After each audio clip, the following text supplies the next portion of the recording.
আবারও একই জিনিস কৌস্তব, আবারও একই কথা বলা হচ্ছে। আপনারা মমতা বন্দ্যোপাধ্যায় বলছেন যে কে যোগ্য কে অযোগ্য আপনাদের ভাবতে তো কেউ বলেনি। আমি রয়েছি, কোর্ট রয়েছে, আমরা বুঝে নেব কে অযোগ্য কে যোগ্য ভাবার দরকার নেই। আপনারা স্কুলে যান, আপনারা মাইনে নিন, আপনারা চাকরি করুন। এটা কি আদৌ সম্ভব? সবাই স্কুলে যাবে, সবাই চাকরি করবে, সবাই মাইনে নেবে, অথচ খাতায় কলমে কারোর চাকরি থাকবে না। শুধু এমনি এমনি সবাই মাইনে সরকারও দিয়ে যাবে, এরাও মাইনে নিয়ে যাবে। এটা কি আদৌ সম্ভব? এটা কোনো ভাতা নাকি, ভাতা সিস্টেম নাকি? উনি এই বিষয়গুলো বলছেন কারণ উনি এগুলো জানেন এগুলো ওয়ার্কেবল সলিউশন নয়। কেউ এগুলো করে কেউ কন্টেম্পট ফেস করবে এরকম কারোর এই শিক্ষকদের হিম্মত আছে? এরা একই তাদের নিজেদের জ্বালায় যন্ত্রণায় মরছে, তারপরে এই সমস্তগুলো করে তারা আবার রিগার্স অফ কন্টেম্পট ফেস করবে। আমি বলছি মুখ্যমন্ত্রীর এই যে এই আচরণটা, এই যে কথাটি আমাদের ভাই বলছিলেন, যখন প্রথম জাস্টিস গাঙ্গুলি তখন তদানীন্তন সময়ে বিচারপতি মাননীয় শ্রী অভিজিৎ গঙ্গোপাধ্যায় মামলা যখন শুনছিলেন, স্পষ্টত বলেছিলেন যে এইটা যদি করে নিত, রাজ্য সরকার যদি মেনে নিত, আজকে এই পরিস্থিতিতে আমাদের কাউকে দেখতে হতো না। ডিভিশন বেঞ্চে গেলেন, ডিভিশন বেঞ্চে ইনফ্যাক্ট সুপ্রিম কোর্টের থেকে বেশি প্রায় 280-82 পাতার জাজমেন্টে এলাবোরেট কত ধরনের দুর্নীতি হয়েছে হাইকোর্ট সেগুলো সমস্ত সেট আউট করে দিল। এবং সেখানে বিভিন্ন জায়গাতে প্রত্যেক কটা জায়গায় ছত্রে ছত্রে হাইকোর্ট বললো যে কীরকমভাবে ইরেগুলারিটিস হয়েছে, কী কী হয়েছে না হয়েছে।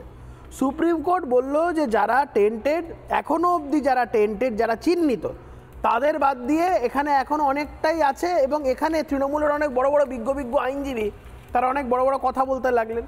তারা বললেন যে এরকম ওই 10 জন ছাড়া পেয়ে গেলেও 10 জন দোষী, তার মধ্যে একজন যদি দোষী হয় সে যেন ছাড়া না পায়, এই ধরনের কথাবার্তা।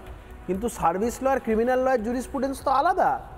সার্ভিস লয়ের জুরিসপ্রুডেন্স বলে যদি একটা গোটা সিলেকশন প্রসেসে একজনও যদি টেন্টেড থাকে, এন্টায়ার সিলেকশন প্রসেস গোজ, গোটা সিলেকশন প্রসেসটা সেটিসাইড হয়ে যায়। It is unlike criminal jurisprudence. একটা জিনিস আমাকে বলুন কি এই তালিকা এদের হাতে এখন দেওয়া সম্ভব? আমি বলছি সেটাই বলছি না, ব্রাত্য অবশ্য বলছেন যে আমি তালিকা প্রকাশ করব না। মমতা এই করব না বলছেন, তালিকা প্রকাশ করব না, এই করব না কথাটার উপরে আমরা সবাই একটু যদি এমফাসিস দিই, করব না বা করতে পারবো না বা করতে পারছি না বলছে না, বলছে করব না। এই কথাটাই, করব না কথাটাই খুব ইম্পর্টেন্ট। তার মানে তো সরকারের কাছে আছে, মমতা বন্দ্যোপাধ্যায়ের কাছে আছে। তুমি কদিন আগে মনে করো একটা মিটিং, আমি তোমাকে উনি বলছেন আদালত অবমাননা হবে যদি আমি তালিকা প্রকাশ করি। তাহলে জাস্ট একটা কথা বলি, কোথাও এই জায়গাতে জাজমেন্টে এই ধরনের কোনো কিছু নেই। যদি তালিকা আজকের দিনেও প্রকাশ করে রিভিউতে যায়, আমি বলছি কোথাও কোনো কন্টেম্পটের জায়গা হবে না। দ্বিতীয়ত আমি যে কথাটা বলছি, যেটা বলার চেষ্টা করছি, নেতাজি ইন্ডোর স্টেডিয়ামের মিটিংটার কথা মনে করে দেখো। মমতা বন্দ্যোপাধ্যায় যারা চাকরিহারা তাদেরকে আশ্বাস দিলেন কারোর কিছু হবে না, কিচ্ছু হবে না। এই দুদিন আগে যখন মামলা হচ্ছে সুপ্রিম কোর্টে, এফিডেভিট ফাইল করে রাজ্য সরকার বলছে আমরা সুপ্রিম কোর্টের এই অর্ডারটা লেটার অ্যান্ড স্পিরিটে আমরা কমপ্লাই করব। তাহলে মুখ্যমন্ত্রীর কোন কথাটা সত্যি?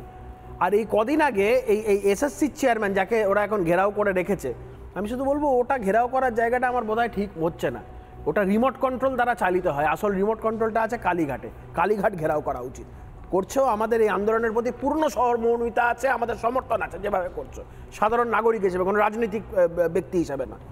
কিন্তু কালীঘাট ঘেরাও করা দরকার, কারণ রিমোট কন্ট্রোলটা ওখানে আছে, ওখান থেকে চালিত হয় এরা।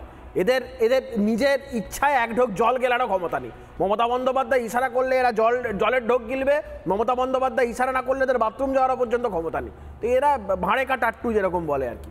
তা আমি বলছি এই ধরনের ব্যক্তি, কদিন আগে এসএসসির চেয়ারম্যান কদিন আগে বললো যা লিস্ট বেরোতে পারে, কিন্তু এর মধ্যে কতজন টেন্টেড বা আনটেন্টেড সার্টেনটির সাথে বলা যাবে না।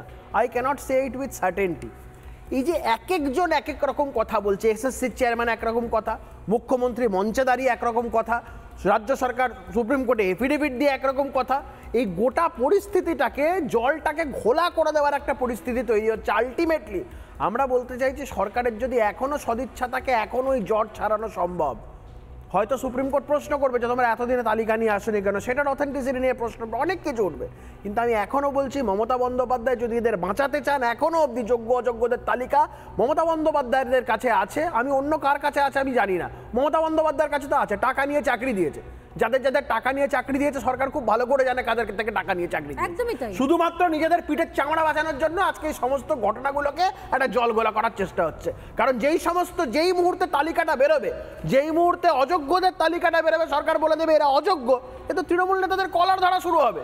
মুখ্যমন্ত্রীর বাড়ি ঘেরাও হয়ে যাবে, ইট পাটকেল মারবে আমার সব। তো অন্য কিছু মনে হচ্ছে, যদি অযোগ্যের তালিকা বেরোনোর পর দেখতে পাওয়া যাবে যে তারা তৃণমূল কংগ্রেসেরই কোনো না কোনো কর্মী সমর্থক বা তার পরিবারের লোকজন, তৃণমূল বা তারা- কংগ্রেসের কর্মী সমর্থক তো তাতে ছেড়ে দাও, হয়তো তাদের অনেক থেকে সমস্যা টাকা, হয়ে যাবে। তাদের থেকেও তো টাকা নেই, গাছে বেঁধে পেটাবে, গাছে বেঁধে পেটাবে। রাজ্যের মুখ্যমন্ত্রী এত বড় একটা রাজ্যের বুকে বিপর্যয় ঘটে যাওয়ার পর কি করে নেতাজি ইন্ডোর স্টেডিয়ামে দাঁড়িয়ে বলতে পারেন আমি অযোগ্যদের পাশে আছি? একজন প্রশাসনিক প্রধান হিসেবে তার রাজধর্ম পালন করা আচ্ছা, কর্তব্য। আরেকটা কথা, উনি এটা বলতে আরেকটা কথা পারেন বলে না, নিই, অযোগ্যদের এই যে পাশে আছি। নেতাজি এই স্টেডিয়ামে কথা বলতে পারেন না। মিটিংটার কথা বলা হচ্ছে, সরকারের তুমি মনোভাবটা দেখো মিটিং অর্গানাইজ করার ক্ষেত্রে। টিকিট 500 টাকা করে বিক্রি হচ্ছে, ব্ল্যাক হচ্ছে, যেন সিনেমার টিকিট। ওখানে গিয়ে অযোগ্য যোগ্য যোগ্যর ব্যাগ ঝুলিয়ে তৃণমূলের সমস্ত এই জুতো চন্ডি চাটা সমস্ত যে অধ্যাপকগুলো তারা বসে আছে। কেড়ে নেওয়া হয়েছে। ঠিক। যারা যারা সত্যি করে যাদের মিটিং এ থাকার কথা তার তারা থেকে ঢুকতেই বেশি পারেনি। এই জুতো চন্ডি চাটা তারা লোকগুলো ঢুকতেই তারা গিয়ে পারেনি। বসেছিল। তারা ঢুকতেই পারেনি। নানা ধরনের কন্টেন্ট দেখার জন্য লাইক করুন, শেয়ার করুন আমাদের ফেসবুক পেজ, সাবস্ক্রাইব করুন আমাদের ইউটিউব চ্যানেল। পাশাপাশি অন্যান্য ব্রেকিং নিউজের জন্য অবশ্যই চোখ রাখুন রিপাবলিক বাংলায়।